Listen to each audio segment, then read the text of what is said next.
In an exclusive conversation with BQ Prime, I have with me the PFRDA chairman, Mr. Deepak Mohanty. Thank you so much, sir, for Thank taking you, your time Thank you. to talking to us. Sir, we were talking about the whole subscriber numbers of NPS and Atal Pension Yojana as well. For at least this financial year end, what is the enrollment targets and the subscribers target that you have in mind? See, the pension numbers are driven by Atal Pension Yojana. So, last year in Atal Pension Yojana, we did almost 1.2 crore number. This year, we have put a modest target of 1.3 crore. And in case of NPS, the government sector is on auto mode, because anybody joining government sector would have to come into NPS. If we are to talk about the private enrollment into NPS, that through the corporate channel and individuals who can join. Last year we crossed a landmark of 10 lakh, and this year we have put a target of 13 lakh. And what about, sir, the AUM or the like corpus threshold that you have? Since the market, corpus again depends on not only on the contribution, but how the market is doing. As you see that the market is doing pretty well. So, all that put together, the accumulated corpus is almost touching distance of 10 lakh crore. So, we are exactly at 9.84 lakh crore. So, by September, do you expect it to cross at least 10 lakh crores or 11 lakh crores? No, 10 lakh certainly it would cross. Of course, it depends on the market conditions. And for this current financial year, that is 23-24, so we are expecting at least the overall corpus would be 11 lakh crore. Sir, PFRDA was also planning to introduce the systematic withdrawal system. So, what is the update on that, and is there any timeline that has been put? Yes, systematic withdrawal plan, because we are getting this demand. People are saying that your NPS is giving good return. So, why don't you stay in NPS? Why do you have to withdraw that amount? Keeping that in view, we have brought in a systematic withdrawal plan. On that basis, the subscriber can specify whether they want on a monthly, quarterly or half yearly basis. They can draw the 60% balance, and then they can defer their equity even to the age of 75. So, that has progressed well. So, we are hoping, all going well, by October this should be available to the customer. Systematic withdrawal plan would be available to the customer, they can opt for it. Sir, also there have been plans for the funds to invest in G-Secs, government securities. What about that? When is that the fund managers can at least start to invest in? I guess you meant on the green bonds. Green bonds. Green bonds. Anyway, sovereign green bonds. Sovereign green bonds. Of course, they are permitted to do that. Sovereign green bonds. Last time when the sovereign green bonds were issued, there was some investment. So, now we are encouraging the pension funds, because when the next tranche of sovereign green bonds come up, so they would be able to invest. Sir, what about the state-wise contribution in the NPS as well as the APY system?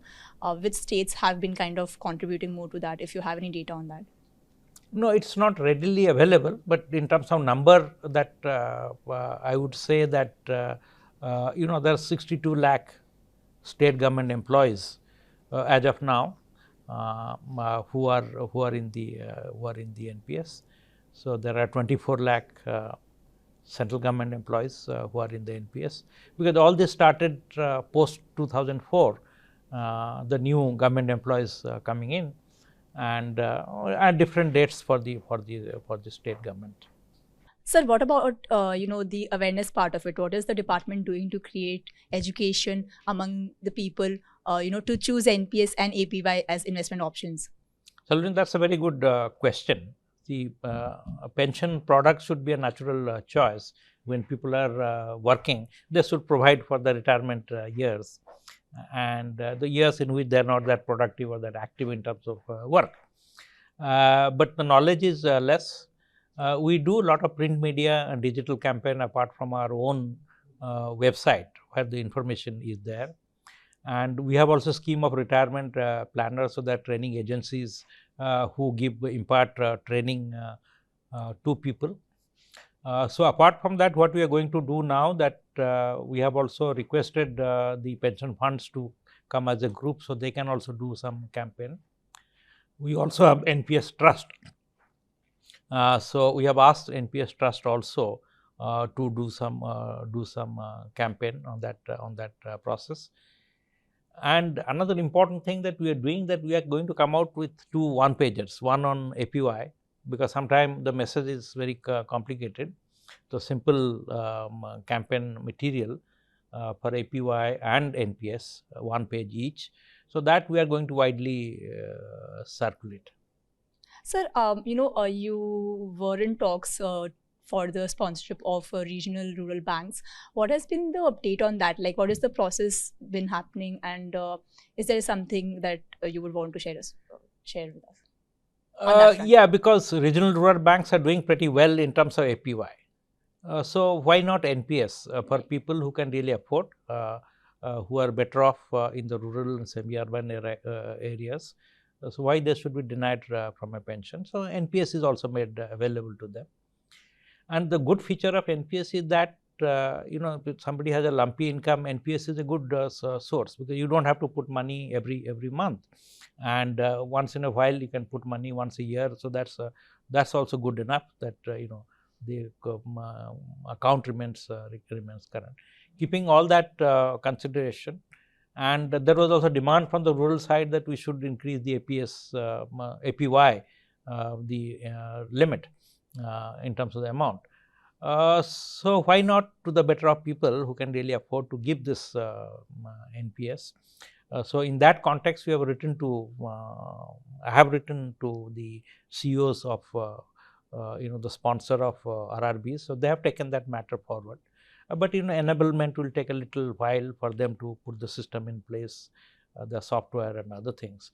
So I am confident that should get activated, large part of it during course of this financial year. Sir, apart from the education and the awareness part, any other challenges that the department has been facing? No, simultaneously we are also doing our own capacity building, because we are a small organization of 70 people. So now we have recruited 20 odd professionals. So we are also expanding on that side, and we are also expanding our own digital capability. And as you could see that we have put a RFP in the public domain to onboard a technology partner, so which will help us digitalize our own process. So this will also, one of those aspects is to also to update and to revamp our website. So that again would be helpful to your earlier question, that more campaign, more interaction, chatbots and other things that we'll put. Apart from the new features that you've already spoken about, anything else, any kind of policy or feature that the department has been working on, or at least have been hearing the suggestions from the subscribers to incorporate those? See, another major initiative we have done, that we are having a relook to our regulations. So we have an external advisory committee chaired by Dr. M.S. Sahu, who is the former IBBI chairman, and so we are reviewing the regulations to modernize them, and also to see that compliance burden on the regulatory entities less.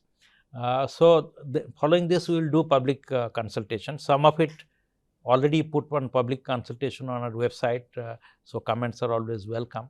So with that process, we will also rationalize our regulation and reduce compliance burden. So thank you very much.